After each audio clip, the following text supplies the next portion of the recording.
We like to believe the devices in our pockets and the software managing our lives are built by private companies, driven by innovation and committed to protecting our data.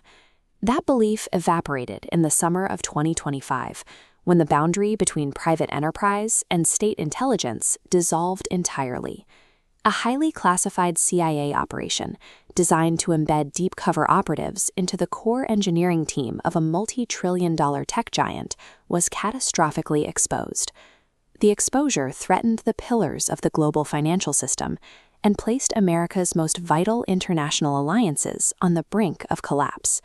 The operation was born out of absolute desperation at Langley. By early 2025, foreign intelligence services had begun successfully bypassing standard surveillance networks by utilizing commercial consumer software. This diagram shows the core problem. Standard global communication was becoming entirely opaque to the American intelligence apparatus, locked out by a next-generation quantum encryption developed by a single Silicon Valley corporation. Because they could no longer break the code from the outside, the CIA made the decision to build a backdoor from the inside. Codenamed Project Avarice, the mission was simple: place deep cover intelligence officers, disguised as elite software architects, directly into the target company's firmware development division. This operational pivot transformed the CIA from an external monitoring agency into an internal saboteur of American industry. For nearly 8 months, the deception worked.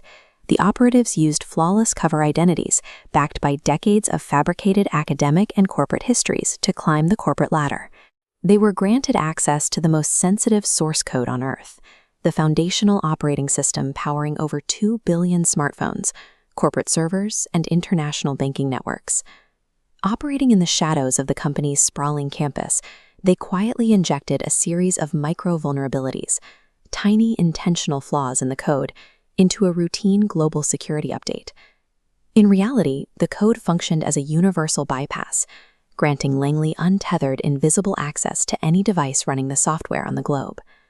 Through a single microscopic code injection, the CIA had turned standard commercial software into a surveillance tool with the capacity to reach billions of private devices. The entire project collapsed in October 2025 due to an unpredictable technical glitch. An independent rogue security researcher based in Berlin noticed a microscopic data routing lag in a routine application update. This diagram illustrates what he found when he reverse-engineered the code to isolate that delay. Hidden within the update was a highly sophisticated, military-grade cryptographic signature. That signature matched a top-tier engineer at the Silicon Valley firm. The researcher published his findings onto an open-source security forum. Within 48 hours, the global cybersecurity community descended upon the code, pulling at the thread until the entire tapestry of the CIA's infiltration began to unravel. A decentralized community of independent coders had managed to dismantle a billion-dollar state intelligence operation that foreign governments couldn't crack. The revelation triggered immediate panic in global financial markets, as investors realized that every piece of proprietary data and every corporate secret handled by the company's enterprise software was entirely vulnerable. The tech sector suffered a multi-billion-dollar crash in a single afternoon.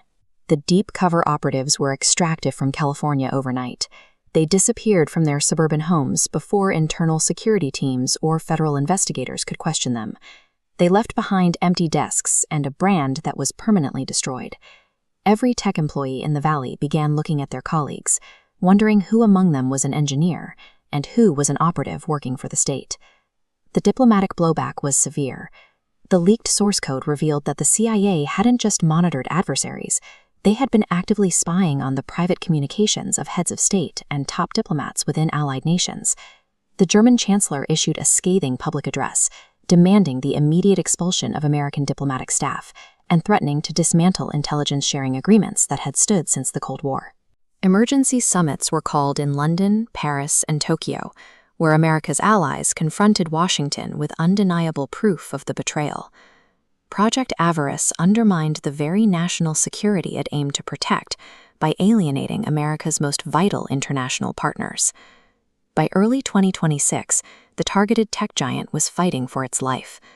They initiated a total audit of their global codebase, discarding months of development and spending billions to purge any remaining remnants of the CIA's architecture. But the damage to the broader ecosystem was already done. Foreign governments ordered their state agencies, militaries, and critical infrastructure networks to immediately purge all American-made software and hardware. This mass removal accelerated a fractured splinter net, permanently breaking global digital unity. Public hearings in Washington were tightly managed and heavily redacted. Intelligence officials argued the infiltration was a necessary step, but the defense fell flat against an international community that felt deeply betrayed. The glossy glass buildings of Silicon Valley still stand, and the servers still process petabytes of global data. But the illusion of corporate independence is gone. The commercial platforms we use to communicate, work, and live are now the active terrain of geopolitical warfare. And as the code continues to evolve, we have to ask ourselves, who is truly writing the software that controls our world?